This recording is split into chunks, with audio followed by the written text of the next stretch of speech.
Now, in the dance of buying and selling, it's not just the price that leads. It's a complex choreography of brain activity that decides that final award-winning step. And today we're going to learn just how to lead this dance in our own tune.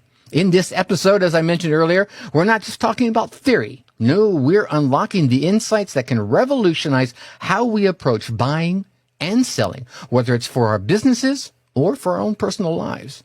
How can understanding this dance of neurons help us become more savvy consumers?